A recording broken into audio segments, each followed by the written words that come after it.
Hello, it's Weekend Handicapper from weekendhandicapper.com. In this video, we're going to discuss and analyze the 2019 Queen's Plate Stakes at Woodbine in Toronto, Canada. One of my favorite tracks. I think they're doing a lot of good things up there at Woodbine. I love their creative racing wagering menu. I love the turf racing they got on Wednesday nights.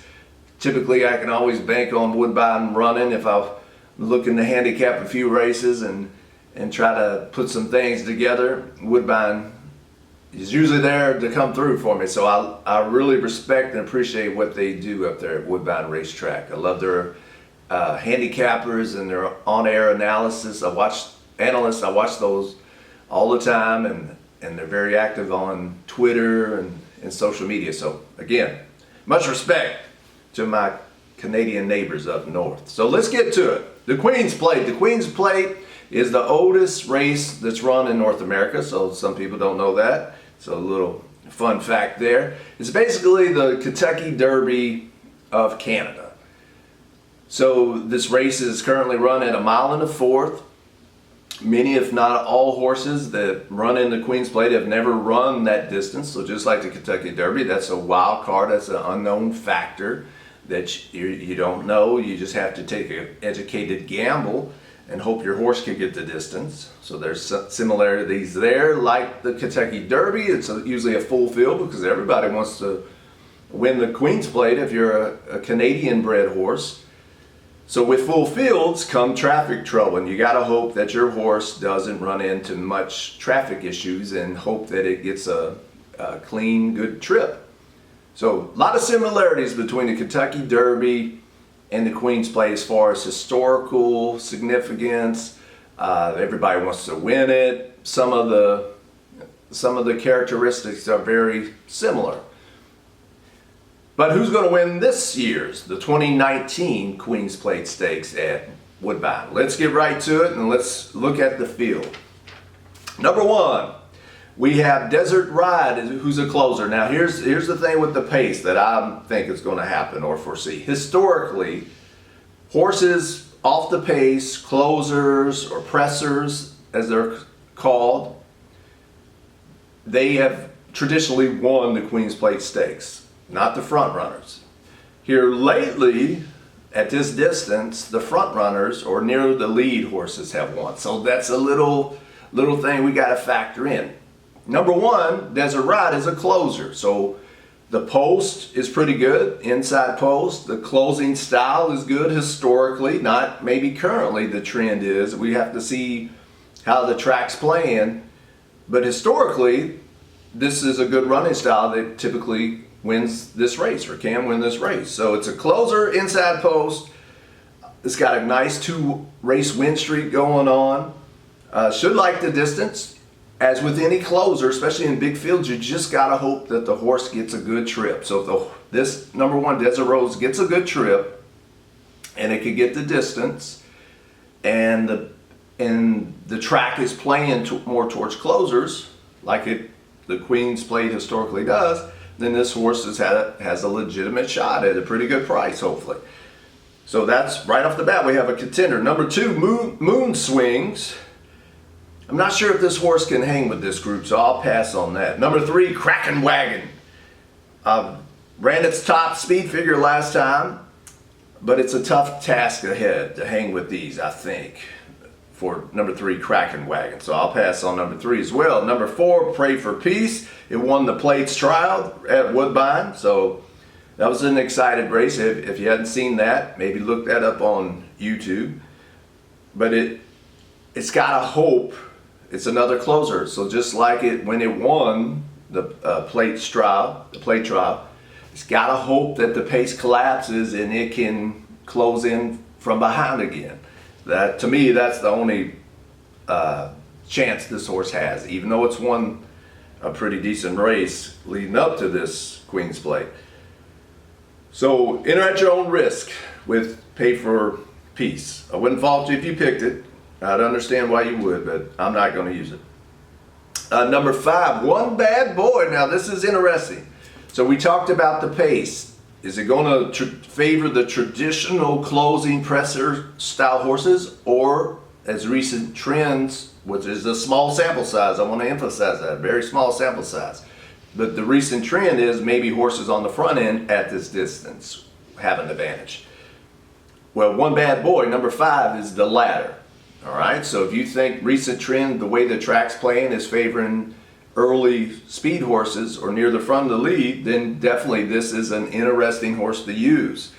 I think it's a legitimate horse. It's got some of the strongest speed figures. It's got Flavian Prat, which is a good jockey. I think you must include number 5, One Bad Boy. Number 6, Lucas and Lori.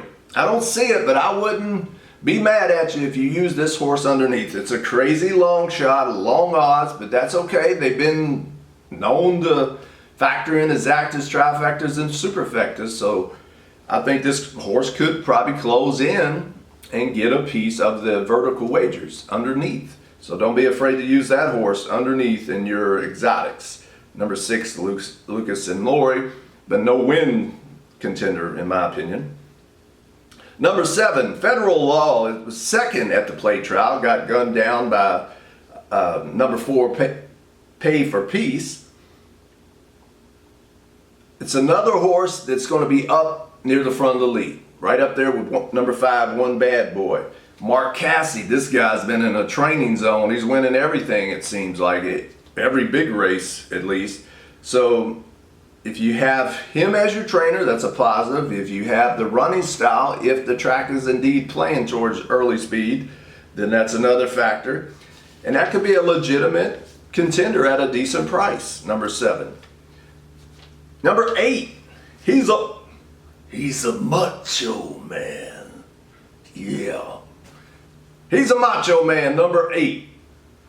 Keeps improving, but if he keeps improving, will it be even enough? Is his ceiling only so high? Will it be enough to compete with these other horses? I would say let your price determine whether or not you use number 8. He's a macho man. Oh yeah. All right, number 9, Suited Connected, I think is how you say it. I won't use this horse, I'll pass on it. So yeah, on to number 10. Number 10 indeed, Skywire, Mark Casse's legitimate contender. This horse has so many positives going for it. Other than Mark Casse, we know. It's got a good jockey that knows his way around this racetrack, De Silva, excuse me. All kinds of positive factors. Like I said, it's horse for course, likes Woodbine, does well at Woodbine, shouldn't mind the distance. Only bad thing about it, in my opinion, I don't like these outside posts at this race, at this distance. If this horse was more towards the inside, I would absolutely love it with all these factors going in. I wouldn't be surprised if this horse is your post time favorite, Skywire. Running style, Mark Casse.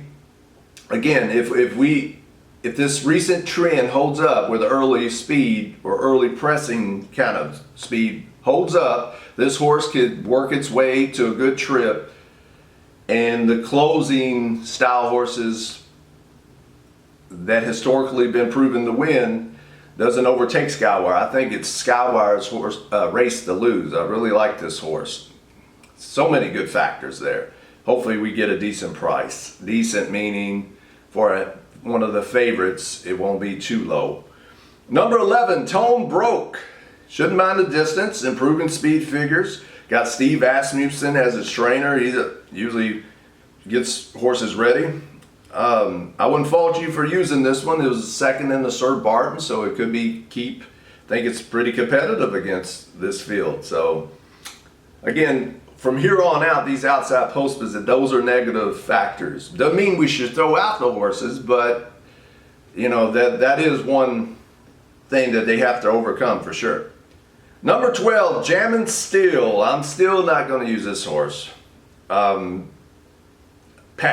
Pass on number 12, Jam and Steel. Number 13, Rising Star. Shouldn't mind the distance. Another one that shouldn't mind the distance. I wish we knew how well these horses have ran at this particular distance, but we don't. We have to go on pedigree and other factors to kind of assume how they'll do, or predict, or guess how they're going to do. But could be a good horse underneath for your exotics. And number 14, Avies Flatter. I'll try to beat this horse. It's probably going to be your morning, it might be your morning line favorite. It's got a Javier Castellano, strong speed figures. It's got a good running style that should be able to win this race. But it's coming off a layoff and the extreme outside post. So if this horse is the favorite, low price, I'm going to try to beat it like I always do, try to beat favorites. So how am I going to bet the 2019's Queen's Plate? I'm definitely a big number 10 Skywire and number 5 One Bad Boy. Those are my win contenders. Good win bets on those two. I think they definitely, if this recent track trend of early speed, or sort of, near the front of the pack, holds up, they get a good trip. If Skywire can overcome that outside post, One Bad Boy, I feel pretty good about. Those two are my win contenders. Some exotic horses to use. Number 1, Desert Ride. If the pace falls apart and closers have the advantage, with that number 1 post position, Desert Ride is a really good contender for a win bet. Number 7, Federal Law. Number 8, He's a Macho Man. Lucas and Lori underneath, remember, number 6. Number 11, Tone Broke. And number 13, Rising Star. Desert Ride, coming in at number 7 or your second tier. So use those as your main ones and box them, whatever you want to do, will those other horses. So 10 and 5 top picks, slightly below that, number 1 and number 7. And then number 8, He's a Macho Man. Number 6, number 11, and number 13. Use those underneath in your exotics if you're going to get that fancy. But I wouldn't fault you just for a nice win bet on number 10 Skywire and number 5 One Bad Boy. Whatever you do, good luck. Hope you enjoy this big race. Enjoy these beautiful horses running around. And until next time, happy handicapping, smart wagering. Check out weekendhandicapper.com. Subscribe to this YouTube channel if you hadn't already. Hit that notification button so you can get the latest videos and tools and resources so I can hopefully help you stop losing money at the track and win more. All right, so happy handicapping, smart wagering. Take care.